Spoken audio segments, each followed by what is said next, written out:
Hey everyone, welcome back. If you're new here, I'm Katie, and today we are announcing the Journey Through the Bible Readathon.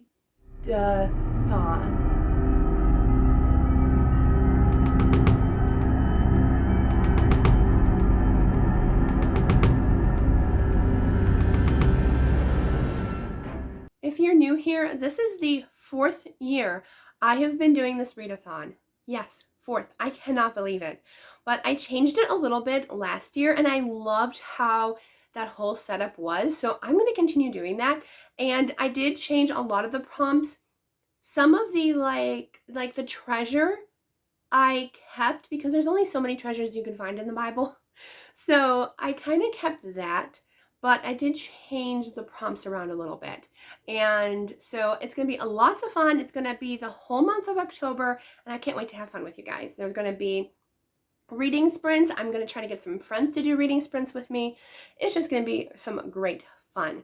So I did keep the intro for the video from last year because it was just so fantastic. And no, I'm not going through that again. I might next year, but this year I got sick last week and I was like, it's not going to happen this year, but we're still going to have tons of fun. And I just can't wait to share all the new prompts and everything. There will be a graphic right here, but it will also be in the description box. You can print it out. You can screenshot it and save it, download it on your phone, whatever you want to do.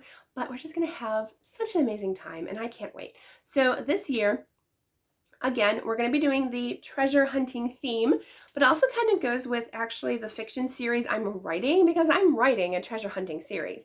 And so I feel like the way I planned this readathon out was just another confirmation from God that I meant to write this series. So that was also pretty exciting knowledge today or last night when I was making new prompts. But the prompts are lots of fun. I'm super excited. So let's go ahead and find my prompt list. There we go. Okay. So we always have the where are you traveling to? Where are you going in the Bible? Then we also have what are you hunting for? That's the treasure prompts. Then we have who are you going to meet along the way?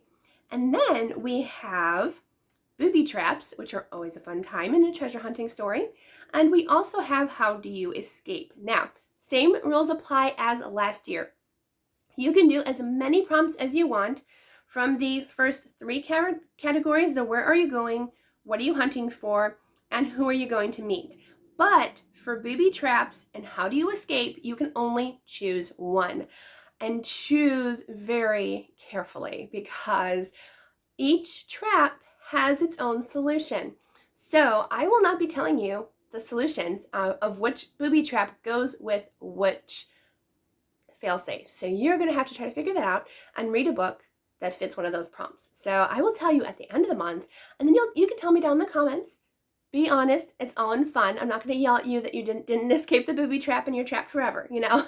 This is all in fun. So I am literally the only one who knows what the solutions are, okay? And so in my TBR, which will be, I believe, the next video that's coming up next week, I will not be sharing what books I will be reading for the booby trap and solution, you know? So you guys don't even get a hint. So, okay, let's go ahead and get started. Let me go ahead and zoom up. If I still feel out of it, I'm slightly out of it still. All right, where are you going? You have 4 places to choose from. We have Canaan, Jericho, Jordan River, and the Red Sea. So for Canaan, it's pick a book you promised to read last year because Canaan is the promised land. So I thought that was kind of fun. So a book you promised to read last year, or a book you want, not promised, but you wanted to read last year and you just never got to it or you forgot about it. Maybe you're new to reading. So maybe it could be last month. If you're new to reading this year, then feel free to pick like in the beginning of the year or something, close enough or whatever. Because I know not everybody's been readers for a long time and that's okay. So as long back, for the most part, last year. For Jericho, it's the biggest book on your TBR. So that could be like, you might only have 10 books on your TBR. Just pick the biggest one. Your biggest one could be 384 pages. If that's your longest book, that's your longest book. So pick your biggest book because those Jericho walls are big. So that's why I chose that. Jordan River. Jordan River was a fun prompt. It took me a little while to figure out the prompt for this one. So Jordan River is is to cross two genres because they had to cross the Jordan River. So you want to cross two genres into one book. So it can be, what I mean is it could be an historical mystery. It can be an historical romance. It just can't be just plain historical fiction. It has to be two genres mashed into one. So historical mystery, historical romance. It could be, honestly, middle grade is technically not a genre, but I will accept like a mystery middle grade or a fantasy middle grade, something like that if you're into middle grade. We can also do, a rom-com because it's mixing romantic with comedy. So I will include that. You can also do, you could do romantasy. I read only clean romantasy. You could do romantasy. I will say though, for me personally, I will be using only Christian fiction for this readathon because it is called Journey Through the Bible Readathon. But if you can't find a Christian book to fit the prompt, just use a clean read of your choice. All right, now we're back on track to what we were talking about. So yes, mashup of genres. You could do, honestly, I would say cozy mystery could kind of fit that because you got mystery and then you got the cozy feel. So I'll let that slide if you want a cozy mystery. But just combine two different mashup genres. The last place you can visit is the Red Sea. And this one's kind of fun because of the parting of the Red Sea. I was like, what can I do with that? So I made it pretty easy to where it's literally just pick a book that lays flat. Now you could be a person who only reads Kindle books, and I will let a Kindle book slide because a Kindle does lay flat. So I will be nice and let that slide. But for physical readers, this one doesn't want to stay open, but I want you to put it in your hands, and if it lays flat when you open it, that's the book I want you to read. Let me see if I can find one that does that. There's got to be one around here somewhere. Does this one do it? Yes. So as long as it does that and it lays not completely flat, and don't bend your book just to make it fit. It's got to lay flat on its own. So if it does that, Parting of the Red Sea, we got Parting of a Book. So that'll be a book for you guys. I might actually pick that one for that prompt. Who knows? Okay, what are you hunting for? Most of these are the same places or same objects that you're hunting for, but I did put different prompts for each one, so they're all different. So first is Pharaoh's tomb, and for this one, read a book with royalty because Pharaoh was royalty back in Egypt days. So any book with royalty, it could be fantasy, sci-fi, historical fiction, a romance with royalty, anything with royalty. Next is Precious Rubies, a book with red on the cover. And I'm okay if you really want to stretch it and say, let's see what has a teeny bit of red. Well, this has quite a bit of red on it, but, well, these are red, but that's more orange. But the flowers on here are red. Like, if you find something that has like a small amount of red in it, I will be okay with it. Let's say like maybe this one has red because of the red coat. I would say like a third of the cover needs to be red. Even this is fine because it's got some red on it. So any book that has red on the cover. Next is Rod of Moses, and for this one, it's just to read a physical book.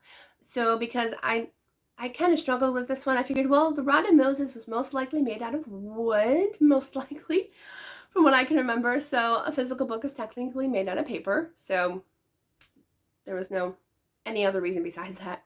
Next is the Temple of Jerusalem, and for that, it's a special edition book, whether it's a Barnes & Noble special edition, whether it's a sprayed edges. I know it's going to be kind of harder to do that for Christian fiction. Now, I will say, if you don't have the book, but you know it comes in a special edition, you can do that as well, because I know not everybody buys special editions, etc.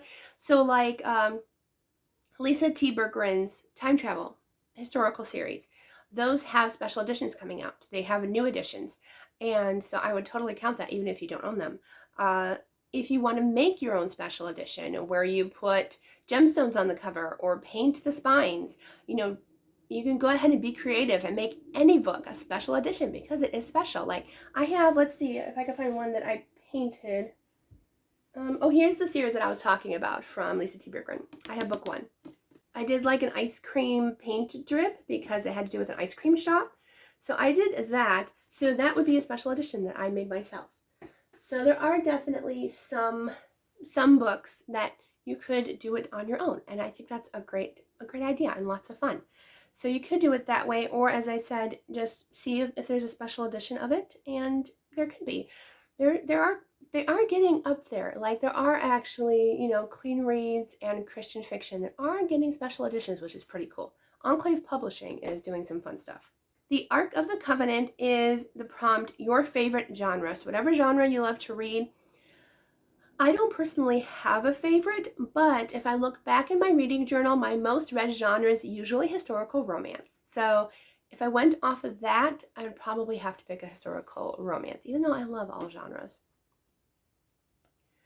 Dead Sea Scrolls is to read a book of the Bible. So any book of the Bible, it can be the shortest, it can be the longest, whatever you want, just read a book of the Bible. Then the last one for the treasure you're going to look for is King Solomon's Treasure. And I changed this one because King Solomon wrote love poems, romance poems. So I want you to read a book of poetry. And I'll let it go both ways. If you want to read a regular fiction book of poetry, there's some wonderful children's poetry books as well that are hilarious and great. But if you want to read Song of Solomon in the Bible or Psalms, those would both count for poetry. So if you want to do that, that's totally up to you. Next is who are you going to meet? I did change one of them. I changed the mummy to a pilot instead. So the first one though is librarian, and for that one I want you to do a library book rack. So either go to your library, I'm sure they have the tables where they're recommended by the librarians, or have you read this book? Or maybe they're doing like a themed month or a theme week, and pick a book from there. Or you could do an ebook or audiobook where you go to your Libby or your Hoopla app and you look at the book recommendations on there. I'm going to be doing that. So I'll probably pick Hoopla because I feel like those recommendations are geared more toward me than Libby usually is. Next is you could meet a pilot, and that is mode of transport on the cover. It could be a plane, train, automobile, bicycle, horse, dragon, anything that you would be able to ride. An elephant, I would take, but just anything that you could actually ride. Helicopter. And then the next one is treasure hunter, and that is foil on the cover. So there aren't many Christian fiction books with foil on the cover. The only one that comes to mind right now is the Hidden Bay series by Elizabeth Goddard. This one has gorgeous foiling, so if you love romantic suspense, check out her Hidden Bay series. And that's probably what I will be reading, is the third book in that series, because I did get a review book from the publisher, so I think I'll pick that. Then the last one is Tomb Raiders, and that's to steal a book. Not literally. Not literally. We're all nice here. It's to steal a book from someone else's TBR. So if you see somebody play a TBR game or they talk about their TBR for the month, it could be me when I talk about my TBR or TBR game, but it could be anybody that's on YouTube, or if you see a friend talk about it. If you're part of the avid readers of Christian fiction on Facebook, go over there, see what people are reading during the month and steal one of their books. One of their ideas, not actually one of their books. But, Tomb Raider steals, so you're going to steal somebody's idea, not their actual book. Now we're into the booby traps, which is actually pretty hard. Since I had really good ones last year, I was like, there's only so many booby traps you can do. So I did my best. Okay, so the first one is Hidden Water Pit. And that is to read a book with water on the cover. That can be a cup or bottle of water. It can be a kiddie pool, a regular pool. It could be an ocean, a lake, anything that has a water on the cover. Rain. There's actually a book that has rain in the window, so that would count too. Next is Tripwire Trapdoor. So you trip a wire and there's a trapdoor. So for that one is your friend chooses. So you could have me pick a book, you could have another friend pick a book. So anybody you want to. You could put a poll on Instagram or Facebook or whatever and have somebody pick a book for you. So have them pick between anywhere between, 3 books and a whole bookshelf if you wanted to. Whatever you want to do. Next booby trap is Rolling Boulder. And yes, I went a little Indiana Jones on that one. Rolling Boulder is a new release you meant to read. So you're being chased down by that new release that you meant to read back in, when it came out in January or March or July or whatever. And you kind of let it go to the wayside. And I'm sure I have a lot of those that I do need to get to. Then the next couple of prompts is, we also have the net trap. So if you don't know what a net trap is, usually you step foot in a rope and it like swings you up into a net. The net's either on the ground or from up above and drops stuff on you. So a net trap, a book with a plot twist, because you weren't expecting that net, were you? So this could be a little tougher. Now, there is a book called The Plot Twist by Bethany Turner. That has a plot twist. If you couldn't tell by the title, that is one of the easiest ones that you could fill. But if you go to say online and search for books with plot twists, or you could go ahead and ask avid readers of Christian Fiction Book Group.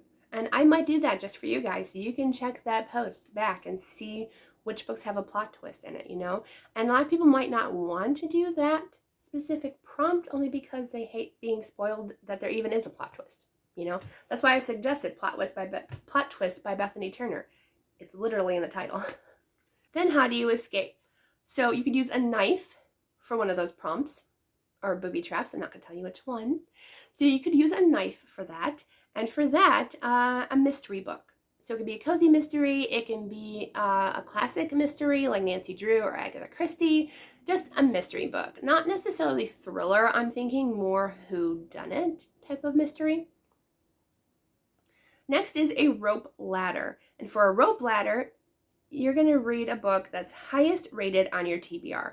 So some people do keep track of all their books on Goodreads, and that's really easy to just click it in and be like, I know which one's the top rated. Now, if you do not know, or you do not use Goodreads, what you could do is just make a small stack of 5 to 10 books and type them into Goodreads and just find out which one has the highest rating. I did not do lowest rating. I was tempted to, but I'm being nice to you guys. So only highest rated. The next solution that you could use is clothing. I kept it pretty vague. And I'll tell you the solution on why I picked clothing. So clothing is, and I just realized I did not put down, oh, there it is. I was like, I did not put down what the prompt was. I did. Clothing is just a person on the cover. Super easy. Most books have a person on the cover. As long as they're wearing clothing, apparently. So, yes, just a person on the cover. Then the last one that you could escape with is a trap door. A trap door was used in the booby traps, but a trap door could also get you out of one of those other booby traps. So, you'll just have to figure it out. So for that one, it's a door on the cover, which is pretty easy. If you find a house on the cover, or there's actually quite a few books with just a door on the cover. There's actually a new sci-fi book or a magical realism book that's coming out that just has a door outline, which I think is pretty cool. So just a door, it can be in a building. Is there a door in this one? I was looking at Italian ballerina. Kind of hard to tell in this one. Lots of windows. But it has to be a door of some sort. So just trying to figure out if I have a door for you guys. Might not. Oh, wait, what about this one? Yes, there is. I can tell, vaguely, that there is a door on that church. So this is A Life Once Dreamed by Rachel Fordham. So anything that has a church, even if it's in the back, or a door, even if it's in the background, then it totally counts. All right, so that is the last prompt. It's going to be tons of fun. Let me know if you're going to join in on the Readathon. And if you get stuck on a prompt, please feel free to put down in the comments you're stuck and need book recommendations. I'm sure I will, I know I will, and other people will gladly help you with that. So again, I will have my TBR next week, so stay tuned for that. I hope you all have a wonderful day, and I will see you all in the next video.